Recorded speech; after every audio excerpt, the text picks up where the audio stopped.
السلام علیکم۔ آپ دیکھ رہے ہیں دا نیوز وے کا خبرنامہ۔ یہ رہی سرخیاں۔ فوزت و رب الکعبہ، رب کعبہ کی قسم علی کامیاب ہو گیا۔ کورونا وائرس بحران پر پی ایم مودی نے بل گیٹس سے کی بات، ویکسین تیار کرنے پر بھی ہوئی گفتگو۔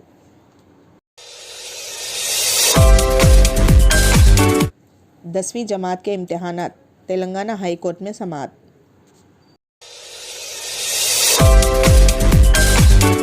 حیدرآباد کے لاج میں جسم فروشی کا پردہ فاش۔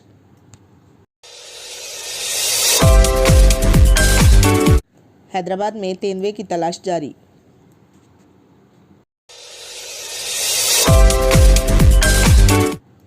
عید الفطر تک ناندیڑ کے بازاروں کو نہ کھولنے کی اجازت دی جائے۔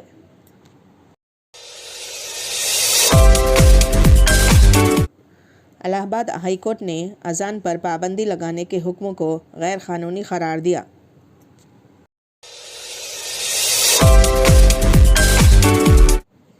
محمد عثمان خان نے عوام کی خدمت کرنے کا بیڑا اٹھایا ہے۔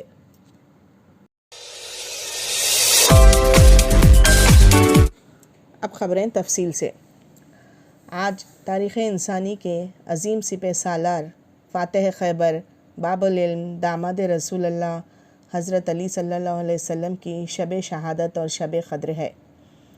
اسلامی جمہوریہ ایران اور نجف اشرف سمیت دنیا بھر میں عاشقان ولایت شہید محراب کوفہ حضرت علی علیہ السلام کے مظلومانہ شہادت پر مجلس غم میں شرکت کر کے اپنے اپنے مخصوصی انداز میں اشکوں کا نذرانہ پیش کر رہے ہیں اور اللہ کے حضور میں شب قدر میں راز و نیاز کے لیے دست دعا بلند کر رہے ہیں۔ 19ویں ماہ رمضان سن 40 ہجری قمری کو جب مولود کعبہ حضرت علی علیہ السلام مسجد کوفہ میں حالت نماز میں تھے تو ابن ملجم ملعون نے زہر میں بوجھی ہوئی تلوار سے آپ کے سر مبارک پر ضرب لگائی۔ سر مبارک پر ضربت لگتے ہوئے مولا نے آواز دی، فزت و رب الکعبہ، رب کعبہ کی قسم میں کامیاب ہو گیا۔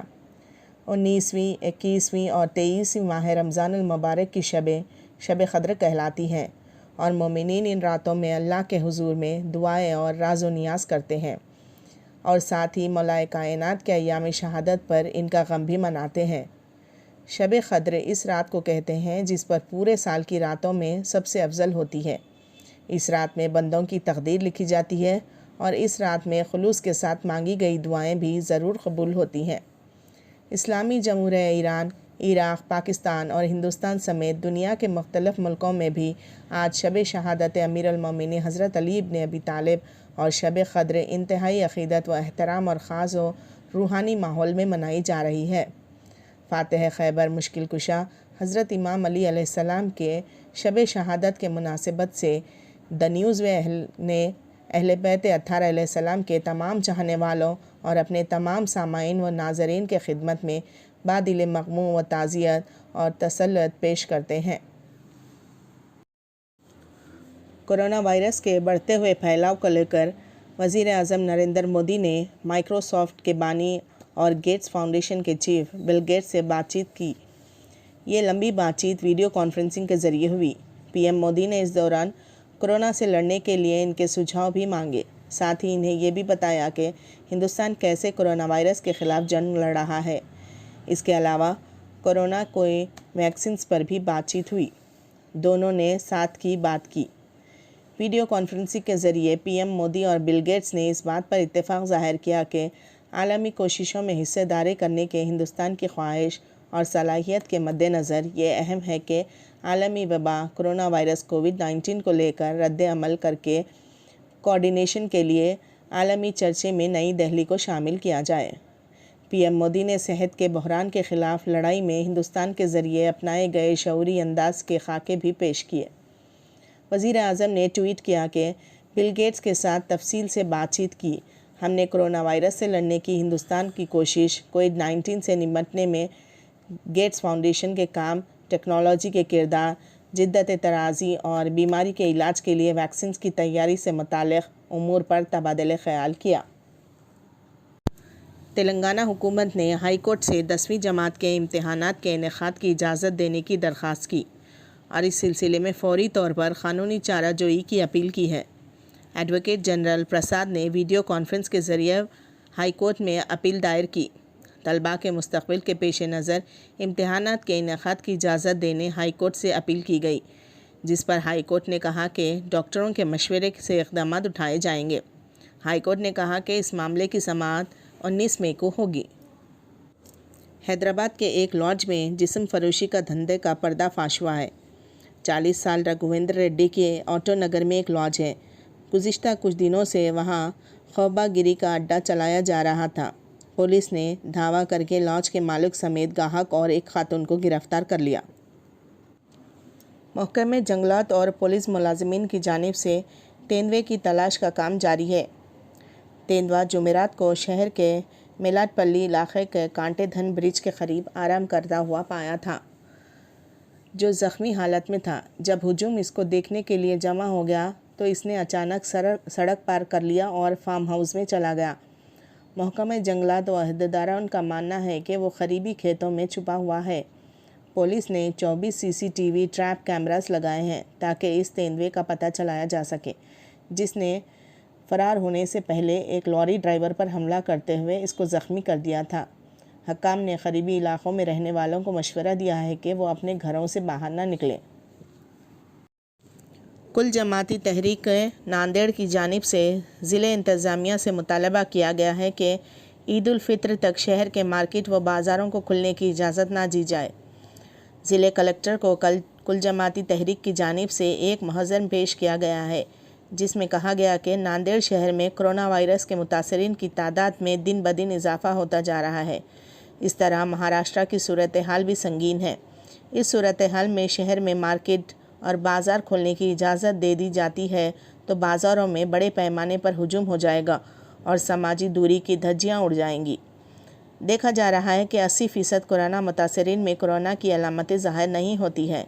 ایسے میں اگر وہ شخص پرہجوم بازار میں چلا جائے تو اس کورونا متاثرین کی تعداد میں اضافے سے انکار نہیں کیا جا سکتا۔ محضر میں مزید کہا گیا ہے کہ وزیر اعلیٰ مہاراشٹر مسٹر ادھو ٹھاکرے عوام کو کورونا سے بچانے کے لیے سخت کوششاں ہیں، جس میں بمشمول دیگر طبقات مسلم طبقہ بھی ان کے ساتھ ہے۔ عنقریب مسلمانوں کی سب سے بڑی عید الفطر منائی جائے گی۔ ایسے میں اگر بازاروں کو کھولنے کی اجازت دے دی جاتی ہے تو مسلمانوں کی ایک بڑی تعداد بازاروں کا رخ کرے گی اور بازاروں میں پرہجوم ہو جائے گا۔ الہ آباد یوپی میں لاک ڈاؤن کے دوران مساجد میں لاؤڈ سپیکر سے اذان دینے پر مقامی انتظامیہ کی طرف سے پابندی لگانے کے معاملے میں الہ آباد ہائی کورٹ نے بڑا فیصلہ دیا ہے۔ الہ آباد ہائی کورٹ نے اذان پر پابندی لگائے جانے کے غیر قانونی قرار دیتے ہوئے ڈسٹرکٹ مجسٹریٹ کے حکم کو منسوخ کر دیا ہے۔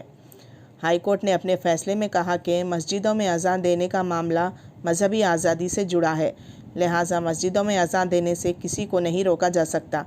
ہائی کورٹ نے اپنے فیصلے میں یہ اہم نکتہ بھی واضح کیا ہے کہ مسجدوں میں اذان دینے سے کووڈ-19 کی گائیڈ لائن کے خلاف ورزی نہیں ہو رہی ہے۔ ایسے میں کووڈ-19 کی گائیڈ لائن کو بنیادی بنا کر مسجدوں میں ہونے والی اذان پر پابندی نہیں لگائی جا سکتی۔ ریاست کے غازی پور، ہاتھرس اور فرخ آباد کے اضلاع کے ڈی ایم نے لاک ڈاؤن کے دوران مسجدوں سے اذان دینے پر پابندی لگا دی تھی۔ ضلع انتظامیہ کی طرف سے لگائی جانے والی ان پابندیوں کے خلاف کانگریس کے سینئر لیڈر سلمان خورشید اور غازی پور سے ممبر پارلیمنٹ افضل انصاری نے الہ آباد ہائی کورٹ میں آن لائن عرضی داخل کی تھی۔ گزشتہ 5 مئی کو معاملے کی سماعت مکمل کرتے ہوئے ہائی کورٹ نے اپنے فیصلے کو محفوظ کر لیا تھا۔ سلمان خورشید اور غازی پور سے BSP کے ممبر پارلیمنٹ افضل انصاری نے اس معاملے میں الہ آباد ہائی کورٹ سے مداخلت کرنے کی درخواست کی تھی۔ اپنی عرضیوں میں افضل انصاری اور سلمان خورشید نے غازی پورہ اور فرخ آباد کے ڈسٹرکٹ مجسٹریٹ پر الزام لگایا تھا کہ انہوں نے زبانی طور سے مسجدوں میں لاؤڈ سپیکر کے ذریعے اذان دینے پر پابندی لگا دی ہے۔ افضل انصاری نے اپنی عرضی میں کہا تھا کہ ڈی ایم غازی پور نے یہ حکم تحریری طور پر نہیں بلکہ انہوں نے اپنے ماتحت پولیس افسران کو زبانی ہدایت دی ہے کہ وہ اپنے علاقے کے مسجدوں سے اذان نہ ہونے دیں۔ عرضی میں یہ بھی کہا گیا ہے کہ جن مساجد میں لاؤڈ سپیکر سے اذان ہو رہی ہے وہاں کے مؤذن اور امام کے خلاف فرضی مقدمے بھی درج کیے جا رہے ہیں۔ افضل انصاری نے اپنی عرضی میں یہ بھی کہا تھا کہ غازی پور کے جن مساجد میں لاؤڈ سپیکر سے اذان ہو رہی ہے مقامی انتظامیہ کی طرف سے ان کے خلاف نیشنل سیکیورٹی ایکٹ کے تحت کارروائی کرنے کی دھمکی دی جا رہی ہے۔ انسان فاؤنڈیشن انڈیا تنظیم کے سربراہ و نائب صدر گریٹر حیدرآباد کانگریس کمیٹی جناب محمد عثمان خان نے عوام کی خدمت کرنے کا بیڑا اٹھایا ہے۔ انہوں نے ہمیشہ عوام کی پریشانی کو نظر میں رکھتے ہوئے شہر ہو یا گاؤں ہو، ان کی آواز پر لبیک کہتے ہوئے ان کی مدد کرنے وہاں پہنچ جاتے ہیں۔ عثمان محمد خان کا ماننا ہے کہ خدمت خلق خدمت خدا ہے۔ ان کا کہنا ہے کہ خدمت کا ارادہ پکے ہو تو اس میں اوپر والے کی مدد ضرور شامل ہو جاتی ہے۔ وہ کہتے ہیں کہ ضرورت مندوں تک اس کی ضرورت کا سامان پہنچا کر ان کی ضرورت کو پورا کرنے میں اللہ کی جانب سے وہ کہتے ہیں کہ اللہ سبحانہ و تعالیٰ مجھے اس کام کے لیے منتخب کیا ہے، جس کا وہ اللہ کی بارگاہ میں شکر ادا کرتے ہیں۔ جناب عثمان محمد خان نے جب سے اس کووڈ-19 کرونا وائرس کے چلتے لاک ڈاؤن کا آغاز سے ہی انہوں نے عوام کے درمیان رہ کر عوام کی خدمت کرتے آ رہے ہیں۔ عثمان محمد خان اپنی سیاسی زندگی کے ساتھ ساتھ سماجی کام بھی بخوبی انجام دیتے ہیں۔ انہوں نے حیدرآباد کی تاریخ میں پہلی بار اپنی نمائندگی کرتے ہوئے وقف بورڈ سے قطب شاہی مسجد امام کو ایکسگریشیا دلایا۔ عثمان محمد خان نے حکومت سے مطالبہ کرتے ہوئے انہوں نے حکومت کی جانب سے ماہ رمضان المبارک میں افطار کے نام پر مسجدوں کو 2 لاکھ روپے اور حکومت کی جانب سے عوام میں گفٹ پیک بھی دیا جاتا ہے، وہ ان ساری رقم کو عوام میں دے کر اس لاک ڈاؤن میں جو چالان ہوئے ہیں اسے بھی معاف کرا دیں۔ عثمان محمد خان عوام کے خود خدمت انجام دیتے ہیں، وہ اپنی ذاتی رقم سے دیتے ہیں۔ ان کا ماننا ہے کہ وہ عوام کی دعاؤں کے ساتھ ہی اپنی زندگی کو کامیاب بنانے میں یقین رکھتے ہیں۔ اب ہمیں دے اجازت، خدا حافظ۔